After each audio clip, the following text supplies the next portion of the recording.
Guys, Yash Raj spy യൂണിവേഴ്സിൻ്റെ alpha എന്ന് പറഞ്ഞ ഫീമെയിൽ ഓറിയൻറ്റഡ് പടം കണ്ടിരിക്കുകയാണ്. ആലിയ ഭട്ട്, മറ്റേ ഷർവാരി വാഗ്, നമ്മുടെ മൂഞ്ചിയ എന്ന് പറഞ്ഞ മാഡോക്ക് യൂണിവേഴ്സ് സിനിമയിലൊക്കെ ഉള്ള പുള്ളിക്കാരി, അനിൽ കപൂർ എല്ലാ സിനിമയിലും ഉള്ള റോ എന്താണ് ചീഫ് റോയിലെ ചീഫാ ആ പുള്ളി.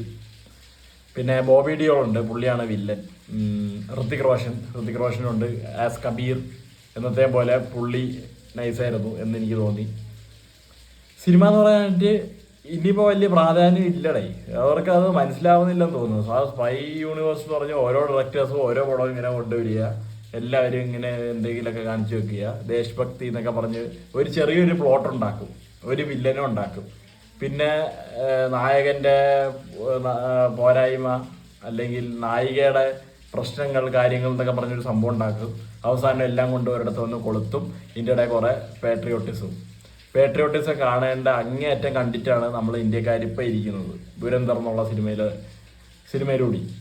അപ്പോൾ ഇനി ഇങ്ങനത്തെ സിനിമകൾ കൊണ്ട് വലിയ റെലവൻസ് ഉണ്ടെന്ന് എനിക്ക് പേഴ്സണലി തോന്നുന്നില്ല. സിനിമ കാണാനുള്ളവർക്ക് കണ്ടുവെക്കാം. നല്ല ആക്ഷൻ കൊറിയോഗ്രാഫി ഒക്കെയാണ്.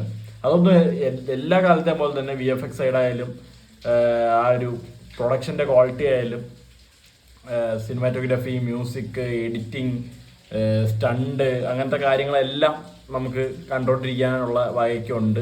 സിനിമ ഉണ്ടാക്കി വെച്ചിട്ടുണ്ട്.